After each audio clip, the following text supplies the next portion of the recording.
If you're following in the books, the first song tonight will be page 628. 628. If the name of the Savior is precious to you, if his care has been constant and tender and true, if the light of his presence has brightened your way, oh, will you not tell of your gladness today? Oh, will you not tell it today? Will you not tell it today?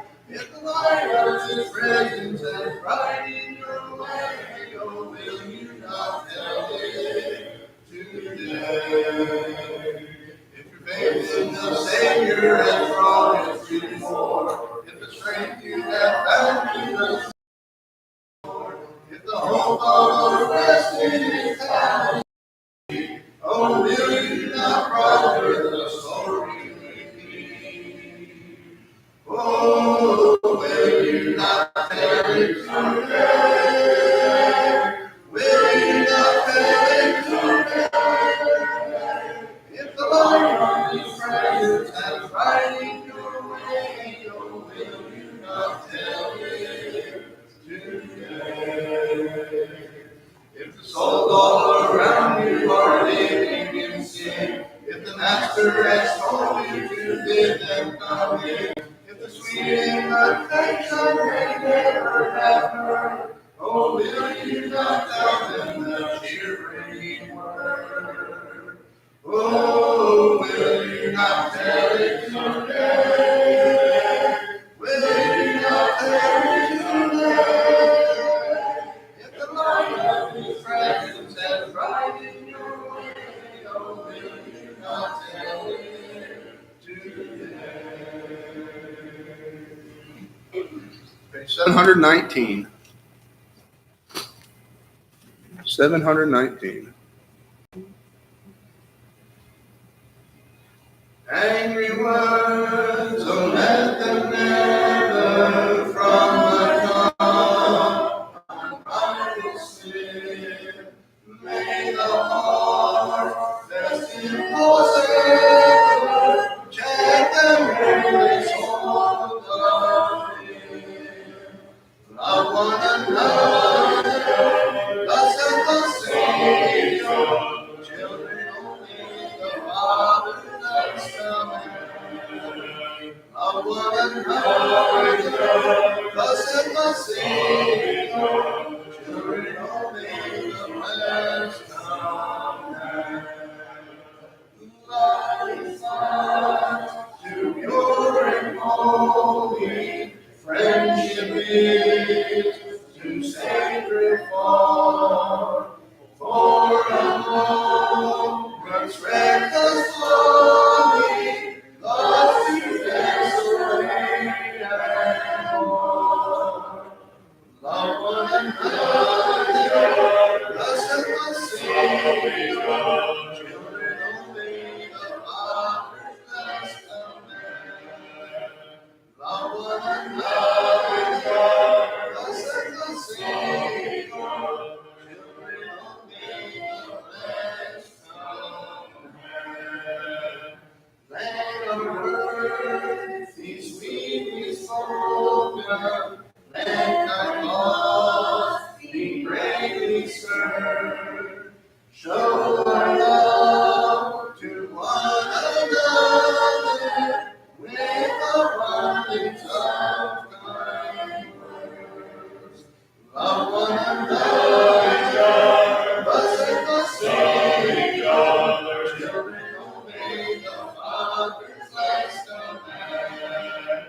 Love one another, blessed the Savior. Children obey the last command. Page 747, and we'll turn it over to Brother Al. 747.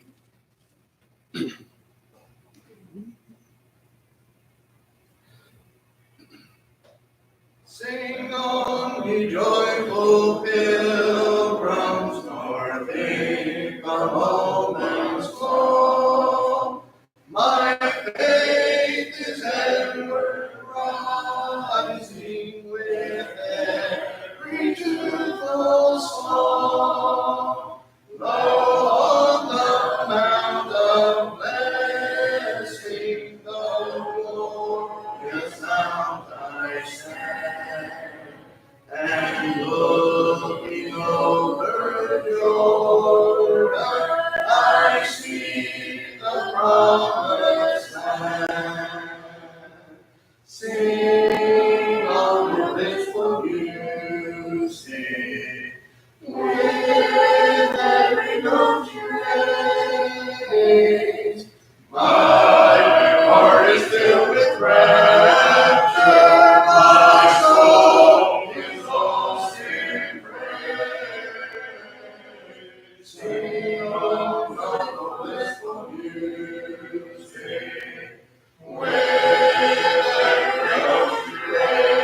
of His redeeming love, the everlasting chorus that fills the realms of love. Sing our blissful music with every note you raise. My heart is filled with rapture, my soul is lost in praise. Sing on blissful music with every note you raise. My heart is filled with rapture, my soul is lost in praise. Sing on, ye joyful pilgrims, the time will not be long, till in our Father's kingdom we swell another song, where those we love are making to bring us on the shore. We'll be beyond the river, where surges roll no more. Sing our blissful music with every note you raise. My heart is filled with rapture, my soul is lost in praise. Sing on our blissful music with every note you raise. My heart is filled with rapture, my soul is lost in praise.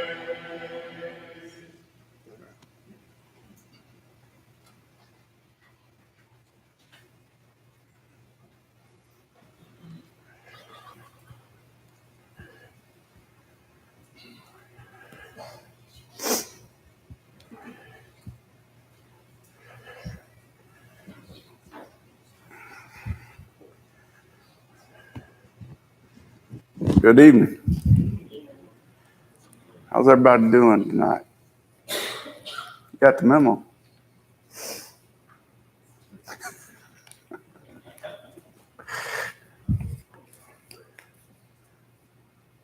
If you tell a joke, you have to share it. Well, you were laughing. Huh? Later? Oh, okay. Anybody get a nap? I did. I got a good nap. Probably the best nap I'm going to get for a while. Though I will tell you, a room is pretty soundproof. It's been double insulated. So anyway, in our parables, and I want to think about that, we're going to look at actually 2, 3 total, 2 together, 1 part, and they're short. And so we're going to open up a lot of discussion because it's something I think we need to really important in these 3 parables. And the point that we ought to see as Christians and how we should be willing to strive to do things and understand what has been done for us better than anyone else. And I think that's the main point of all 3 of them. Going to Matthew chapter 13, 44 through 46, says, again, the kingdom of heaven is like treasure hidden in a field, which a man found and hid, and for joy over it, he goes and sells all that he has and buys that field. Again, the kingdom of heaven is like a merchant seeking beautiful pearls, who, when he had found one pearl of great price, went and sold all that he had and bought it. Now, these are the 2 I'm saying we're going to look together. We're going to compare them a little bit. And I want us to think about, look at that first one. Notice what it says, kingdom of heaven. This is important. Almost all these parables will start out with the kingdom of heaven. Why is that?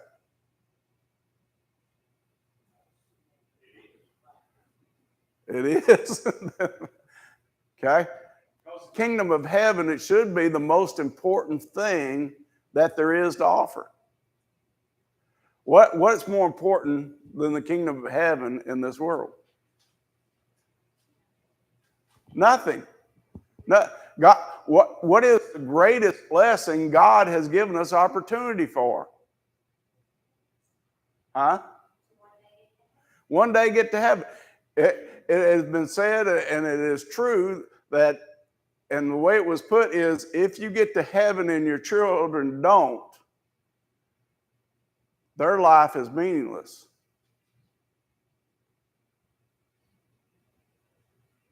Well, the truth is, if we don't get to heaven, what is the point of this life?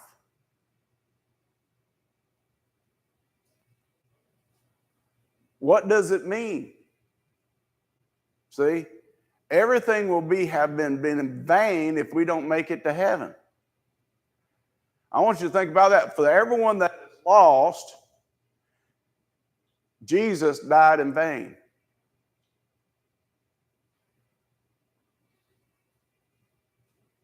Does that make sense? Notice the condition: for everyone who had lost.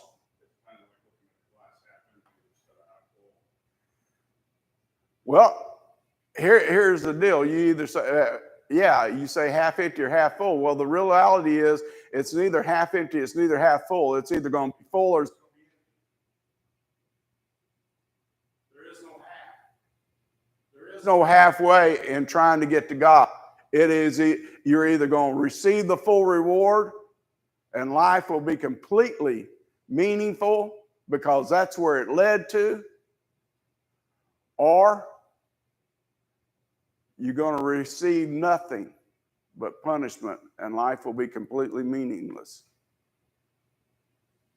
It's according to the direction you take. And that's what for those who are being saved, Jesus Christ dying up on the cross is everything. For those who are being lost and are going to be found lost, it is meaningless because it meant nothing to them. It did nothing for them, though they had opportunity. That is why he compares it to a field with a hidden treasure. The treasure has been shown. We know what the treasure is, and he's found this treasure. And so he's going to do everything he can to keep that treasure. That's the kingdom of heaven. It is a treasure worth giving up and selling whatever you've got to get rid of to obtain it.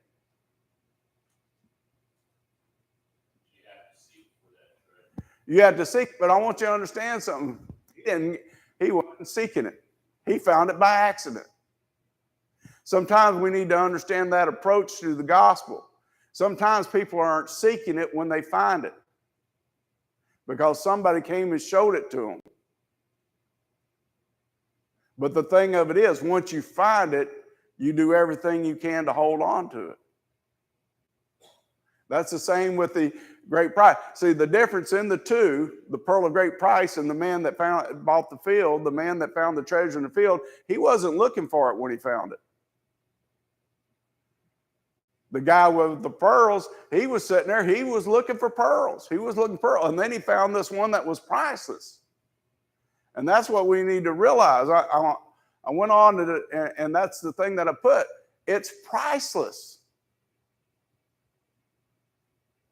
Look here at Proverbs 8, verses 10 through 11. Receive my instruction and not silver, and knowledge rather than choice gold. For wisdom is better than rubies, and all the things one may desire cannot be compared with her. Think about this pearl of great price and this field of treasure. What can be compared to it? And when you think of the kingdom of heaven and learning to be wise in the eyes of God and treating it as such, what can be compared to it?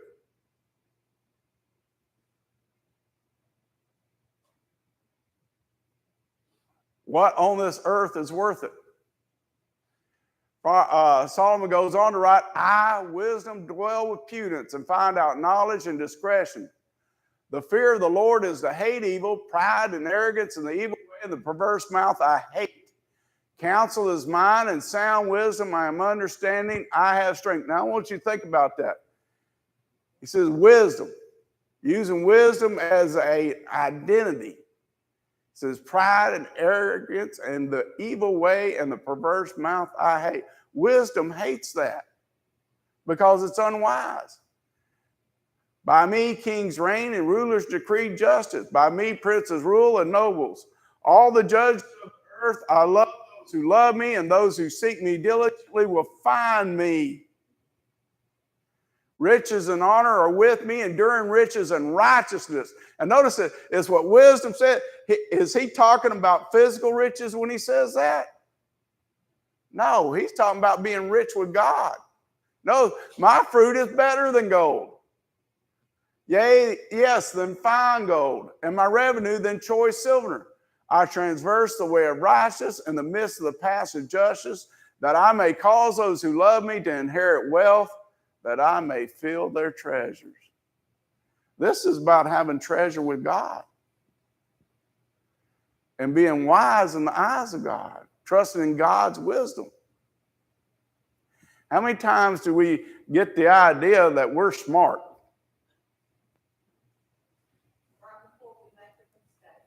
Right before we make a mistake. That's probably when we get in trouble. Okay? No matter how smart we are, we're only as smart as God has let us be. There's something interesting I was reading this afternoon, and the kind of point I'll throw it out there. When do you make an onion a rose?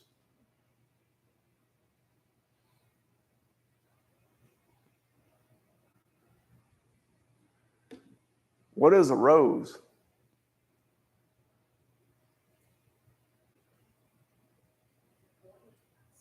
It's thorny? No, I ain't got. What? All right. What do we usually use a rose to do? Huh? The fragrance? Yeah, but what do we intend to do with it? Yeah, all right. Paul said it. We give it to somebody we love. Okay?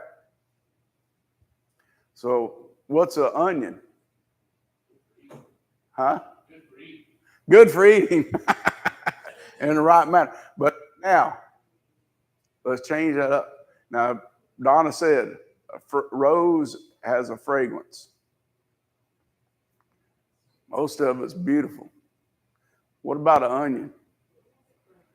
It has a fragrance, but do you like to go around smelling it?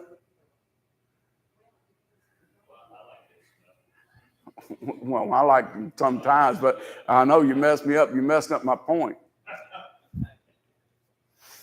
If I had an onion, you'd be smelling it real good right now. Thing about an onion is, if you really, when you cut a lot of them like I have, you know there's an odor to it that will not arome your senses, but it tends to make the eyes water.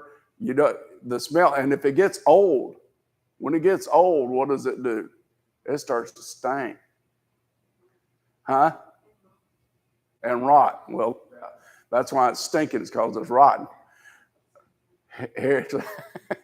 So here's what we get into. When we start taking good and making it evil, or evil and making it good, we start turning a rose into an onion. Well, the Corinthians, with knowledge, they took that knowledge and they changed that knowledge for that, that evil. Whereas they were supposed to use that knowledge for love. Yep. They use their knowledge for evil instead of using it for love. Paul, you got a comment? Keep quick. Because I got to tie this back into this parable.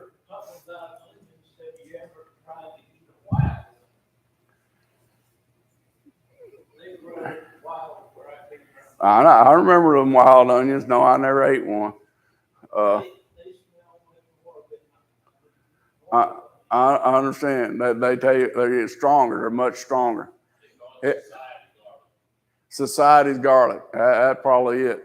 Now, since y'all got off on this onion, let me get it back to where I want it. Okay?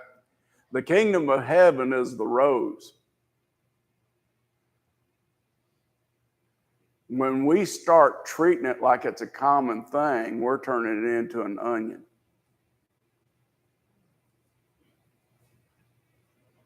When we start treating it like it's not the prize it really is, we've taken away from it and we've turned the onion into a rose. Because we started taking evil and as if it's going to be good. See, there's not just a point here in these parables to understand that the kingdom of heaven is priceless and something worth in our entire life. It's a point that it's something that should be cherished and treated as such. The gift we offer to people in trying to show them the gospel is offering them more roses than they'll see in their lifetime. But when they reject it, or people take hold of it like some have and cheapen it, they're starting to turn it into an onion. It's not as prideful. It's not an abundant life as it should be. Yeah, it's not abundant life as it should be. And that's the thing. It's there for anybody. That's the thing that we miss sometimes and people miss. It is there for anybody, but it's only going to be given to those who choose to go.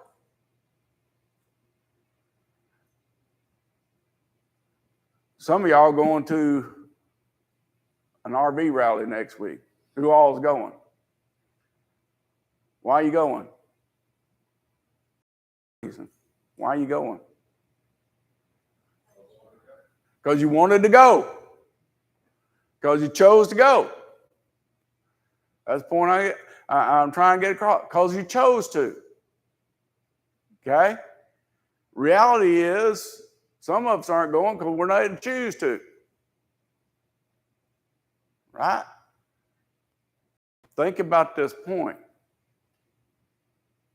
A lot of people are going to heaven because they chose to. A lot of people aren't going because they chose not to. I think Don had the best announcement that was made today about Jackson. Young child choosing to start his path to heaven. Now, we as Christians, we just have to encourage him to stay on that path. And that's the point of it. It's worth it. There's nothing in this life. And that brings us to the parable of the dragnet.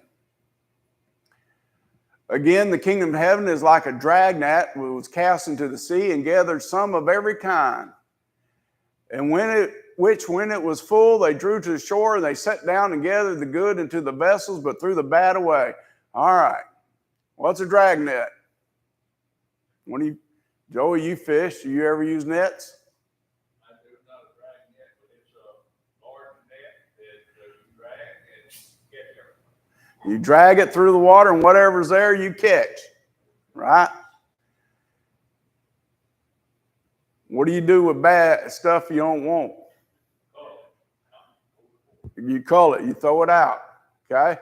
Jesus takes a moment to explain this. So it will be at the end of the age. The angels will come forth, separate the wicked from among the just, and cast them into the furnace of fire. They'll be wailing and gnashing of teeth.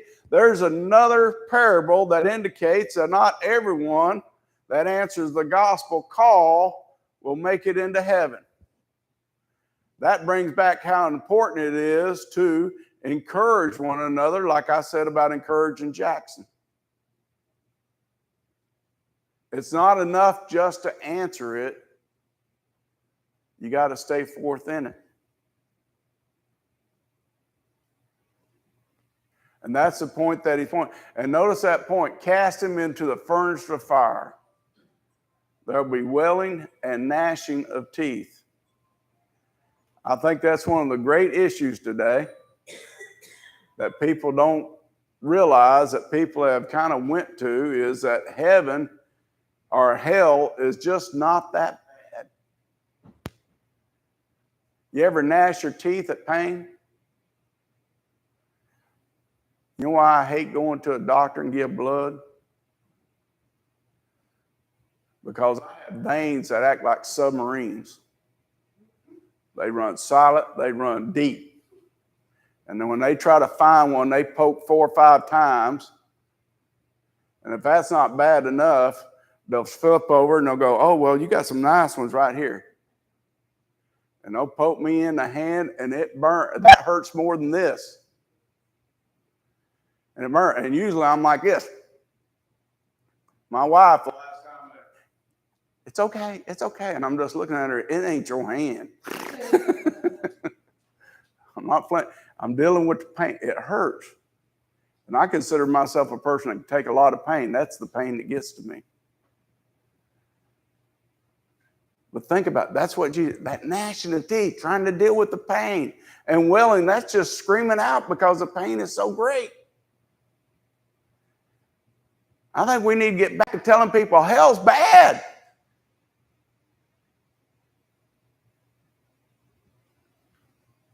There's not going to be any release of the torment.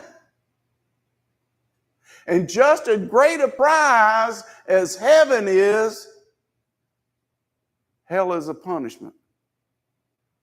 And that punishment is just as great as all the joy that we'll see. If people understood how bad hell really is, there'd be more people willing to turn to the gospel. But what have we done? What do we tend to do? Preach the love of God, and what do we leave out? The other side, the wrath of God. We leave that out. We decorate hell. We pass over it. We season it with salt when it deserves no salt. I heard this statement this week that well done is for a good and faithful servant, not a steak. Okay?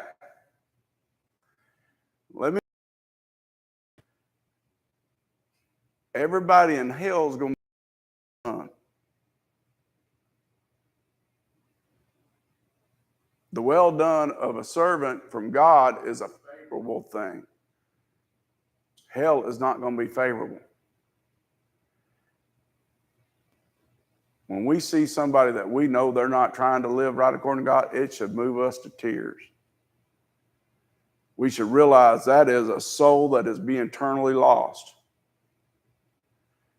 And we need to do whatever we can. Sometimes we go, well, we don't want to judge. Well, if somebody's not living in the word, where are they going? What is Jesus saying about those that are bad, the bad fish? Where are they going? Notice what he said, the angels will come forth and separate the wicked from among the just.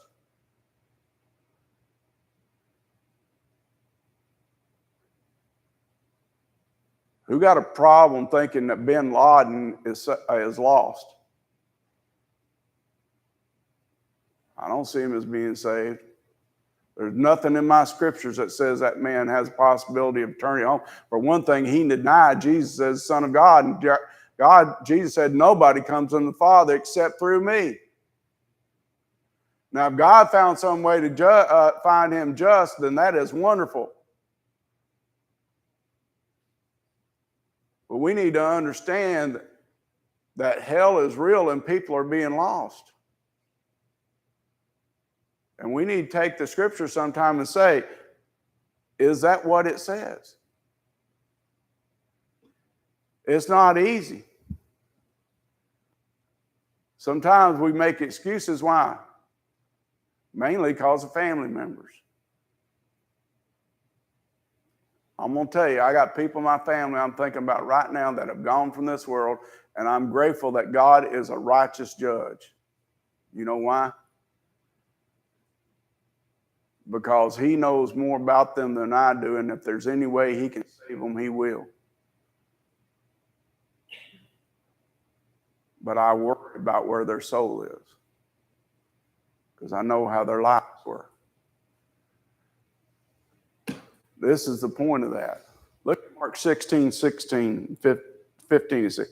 He that said to them, go into all the world and preach the gospel to every creature, he who believes and is baptized will be saved, but he who does not believe will be condemned. How many times we call it he who believes and is baptized will be saved, and we just stop there?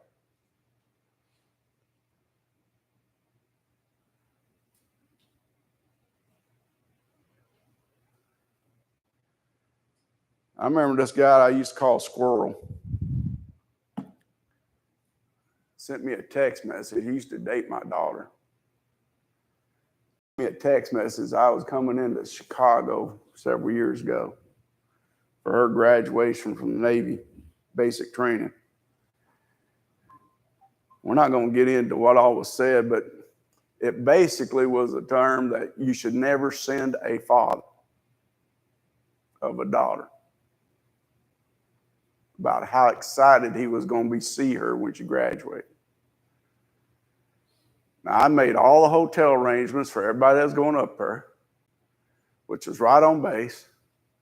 I had the only vehicle, so I was picking up her mother, her brother, and Squirrel.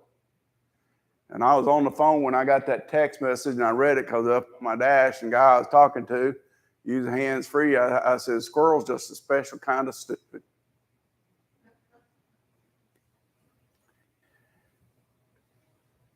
And then I get into the room and I look out and it's 9 degrees. And 40 feet from our window is Lake Michigan. Solid ice.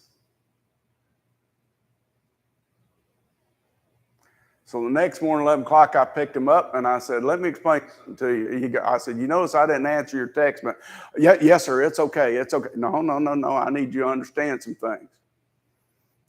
I'm the father of a daughter.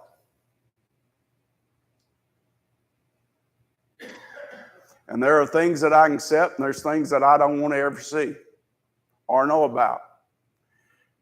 And I said, so I'm sure that you think everything will be okay and everything, but let me explain something to you. And I showed him a picture of our window. I said, that's Lake Michigan. It's frozen solid, or solid enough. And I said, you do the wrong thing. I said, I'm pretty sure I can drag you kicking and screaming all the way to that lake. And you need to know under something else. I've been out there. It's 40 feet down to the lake from the shoreline. And he's like, I said, I'm just telling you, I believe a man should know the consequences of his actions before he makes a decision. Now, I want you to apply that and understand this. Y'all may think, well, I'm being harsh. I would have never dragged him out there, but I wanted him to understand. But you want to know the other thing? When Jesus said, he who does not believe will be condemned, he's trying to point out the consequences of people's decisions. God wants us to understand the consequences of our decisions and our actions. One is complete wrath.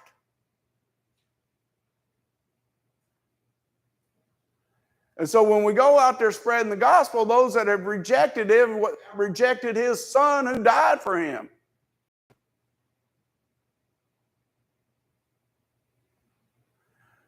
Don't they need to know this is the decision that they're making?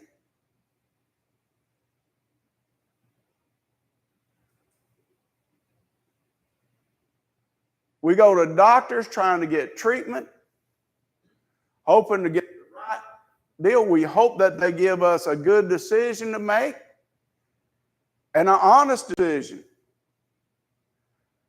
Where am I going to happen to me without the treatment? What's going to happen to me without?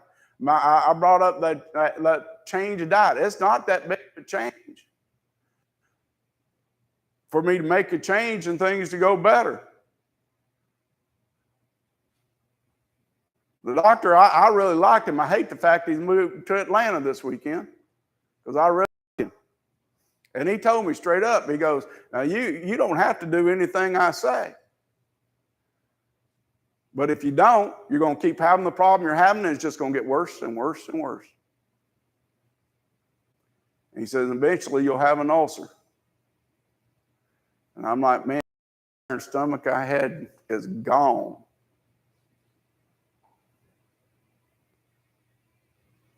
And what's going to happen? I have a choice.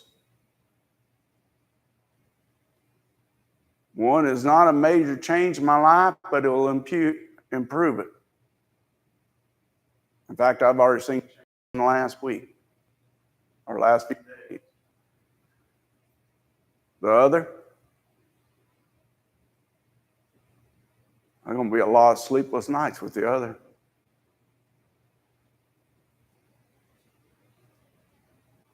Well, that's the thing. People have a choice.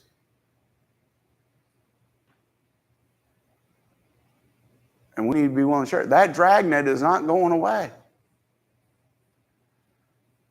Jesus shared those things with his disciples. And understand that this is one of the few that he really did not explain. Notice what he said to them. And this was the ones that he gave in the house. Have you understood all these things? They said to him, yes, Lord. They understood this. These parables did not hide a whole lot. The kingdom of heaven is like a man who finds a treasure hidden in a field and goes and he gives up all that he has to be right. One seeking pearls, one seeking to be right with God, finds what to do to be right with God and does all he has to do to be right with God.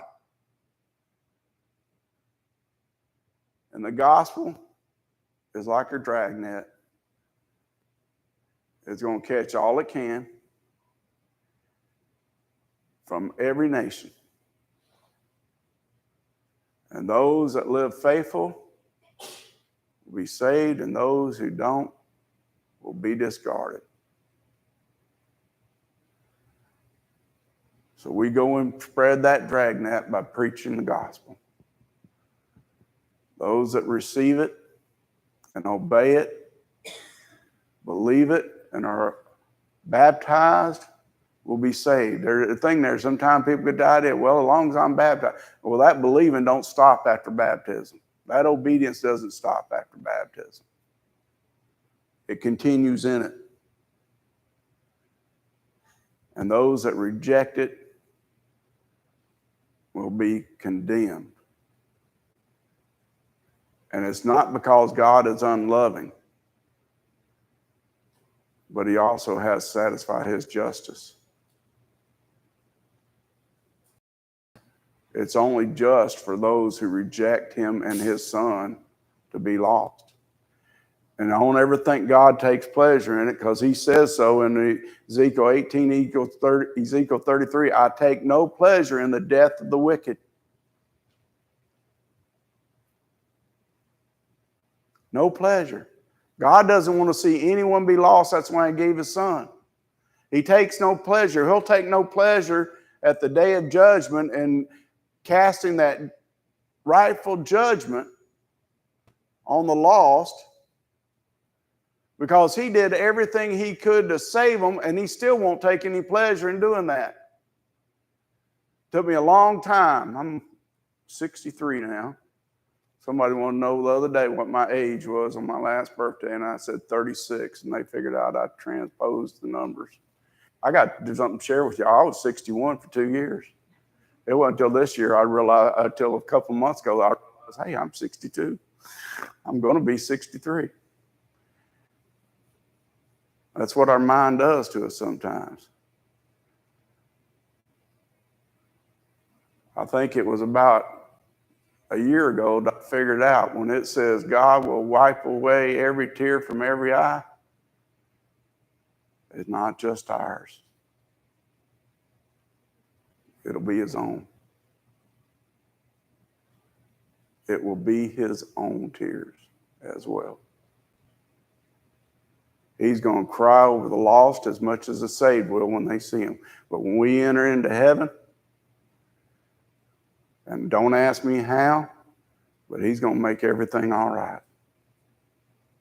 He's going to take those tears away, ours and his.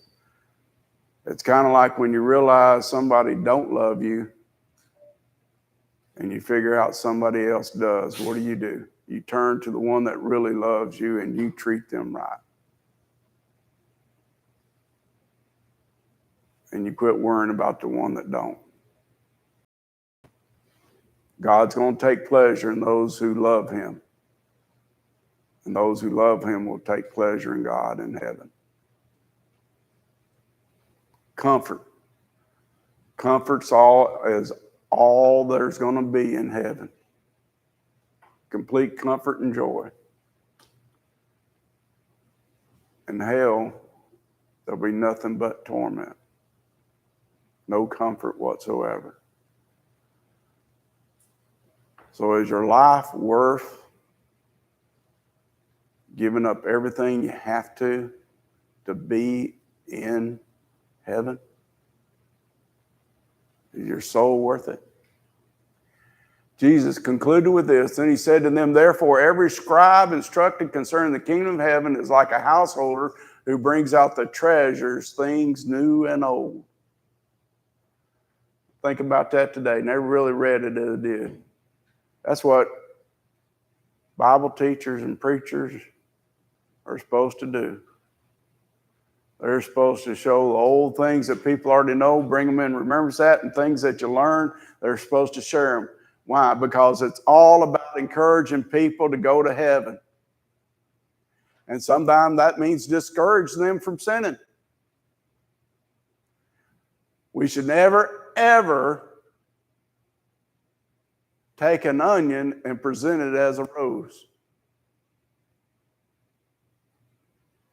Because that's not helping anybody. With that, as we think about these things, Mike, you got an invitation song? Title? Break my heart. Break my heart. I know what the psalm means. It says, break my spirit, break my heart. Make me realize my sin. Make me realize what I need to do to be right with you, O Lord. We don't like our hearts being broken, but you know what? The thing can come from a broken heart if it's dealt with the right way. So if there's something you need to take care of tonight, something you need help with in prayer for, let the Lord break your heart as we stand and sing.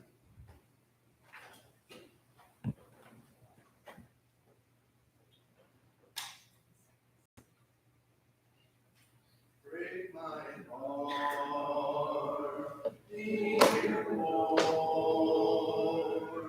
Tear the barriers down. Show me convicting tears, the glories of your crown. My heart is hard, my soul so weak. The ways of evil consume me. I need you, Lord, to come inside and gently break my heart. My sin is great, but I can see the glory set for me. Show me, Father, where to start, and gently break my heart. My heart is hard, my soul's so weak. The ways of evil consume me. I need you, Lord, to come inside and gently break